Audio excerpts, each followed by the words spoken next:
Hello, everyone. This is Dr. Craig Bythewood, aka Dr. B, and I wanted to bring you some thoughts from my heart.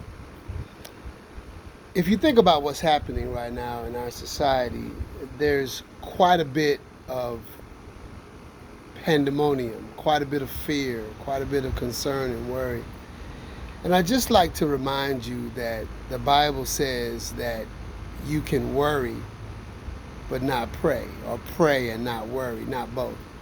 And if you think about it, what we're dealing with right now is a disease.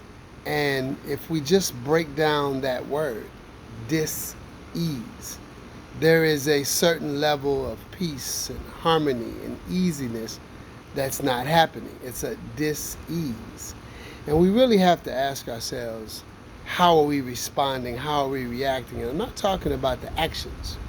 I'm talking about the vibration. I'm speaking of the way in which you're feeling, the way in which you're responding to what's going on. So there are only two ways you can respond: in a low vibration or a high vibration. Low vibration means that you're feeling a dis-ease.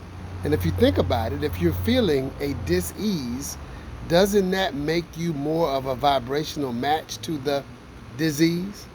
But if instead you're feeling a high vibration of health, of wellness, of taking care of my immune system, of eating right, of being kind, of feeling love and light, that puts you in a vibration that is not an energetic match for the dis-ease. So I'd like to suggest that we realize something. In January of this year, I came out of prayer and meditation, and I saw some prophetic words that I shared with people in my inner circle. And that is that 2020 was going to be a year of transformation, large transformation. I even made the point to people whose minds were opening up to accept it, that there were going to be a lot of people who were going to make a decision subconsciously and spiritually to no longer participate in this growth of the planet. People were going to die. People were going to get sick. A lot of things were going to be happening. I said this in January, having no idea what was going to take place. So I say all of that to say this. When these type of things happen in our society, what they really do is they provide a shifting of resources. The old people used to say, I'm an old people now, the old people used to say, change occurs during storm and not calm. And if you look back historically on our lives, most of the times in which big, rapid, transformational shifts have taken place is through some type of calamity, some type of shift. That's just how we humans are. We operate in a status quo kind of scenario until something big happens. So know this, there are some changes that are happening right now in response to this crisis. But when the crisis is over, and the crisis will be over, when it is over, we'll look and say, hey, wait a minute.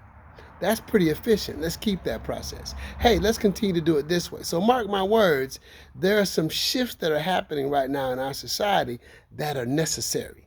So rather than focus on the dis-ease, the lack of easiness, the lack of peace, the lack of harmony, let's instead vibrate high and think about all of the shifts that are going to happen. Think about all of the value that's going to happen. And I'm not in any way taking away from the seriousness of the situation, or if you are experiencing something, someone in yourself or in your family that's dealing with it. I get that. What I'm saying is, let's make the choice. Are we going to respond in a low vibration that matches the energy of the dis-ease, or instead we're going to vibrate high so that this will end quicker, so that we can shift quicker, and we can get back to living life in a way that is about kindness, that is about unity, that is about love. Thank you for listening.